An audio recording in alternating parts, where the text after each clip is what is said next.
ମୋ ନାଁ ଭଗବାନ ପଲେଇ। ये रास्ता दीर्घ दिन धरी यही असुविधार अच्छी आम ये स्कूल को छुआ जापार मेडिकल को कौन लोक जापार गोटे आम्बुलांस आसीपार नहीं आसिक स्वाधीनता 76 वर्ष होगा एपर्यंत रास्तार अवस्था सुधरला ना बहुत असुविधार मैंने अच्छा मुख्यमंत्री को मोर अनुरोध आपण ये रास्ता उपरे टिके ध्यान दिंतु निज जिलार आपण जिले भी ये रास्ता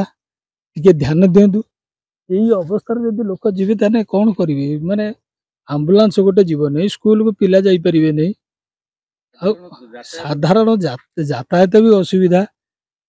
रास्ता एटा बहुत दिन पुराना रास्ता किंतु ये रास्तार काम ही पारुनी बहुत लोक असुविधार पड़ुछंती माने प्रशासन मुख्यमंत्री एमान को आम तरफ अनुरोध करा होची ये रास्ता प्रति ध्यान दियंतु जिलापाल महोदय अनुरोध आपण ये रास्ता ऊपर ध्यान दिंतु अनेक दिन है रास्तार माने लोक जीवा आसवा सब बंद हो गला कहबू कौन आम तो छोट छोट पिला आज पर्यंत आमको 53 वर्ष पदार्पण आम कलुनी देखी आसु रास्ता कौन विधायक कि कौन मंत्री कि आम वीडियो महोदय कि आम कलेक्टर महोदय जो मैंने भी ये आसुँच कहीं भी रास्ता बाबद किसी हृदयंगम कर सुधा से फेरी जाऊँच आम साधारण जनता जो रास्ता पर हैरान हो गाड़ी घोड़ा बंद करा जाऊ नहीं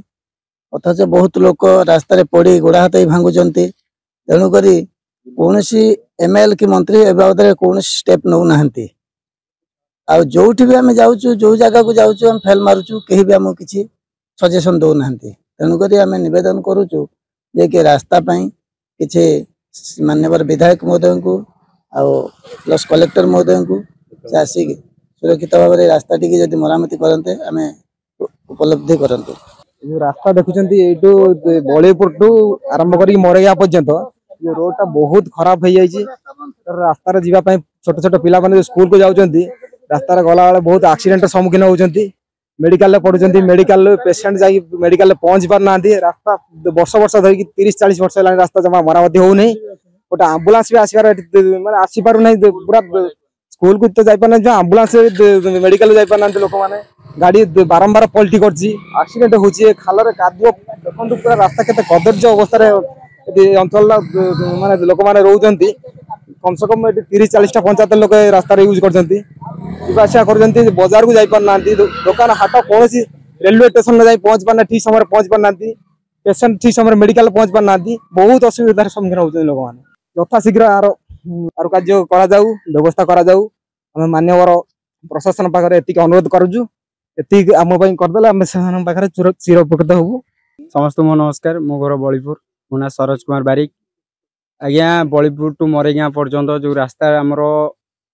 खराब अच्छी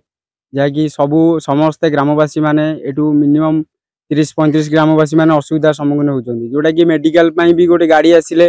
भी माने असुविधा होउची पिला माने स्कूल जीवाई भी असुविधा होउची द्वारा एटा संभव नुहे एतिक रिक्वेस्ट प्रशासन को मोर आ मान्यवर विधायक को ए रास्ताटा जदि तुरंत किसी एक्शन नि जाए ताने चिर उपकृत हबू बा सब ग्रामवासी माने खुशी हेबे।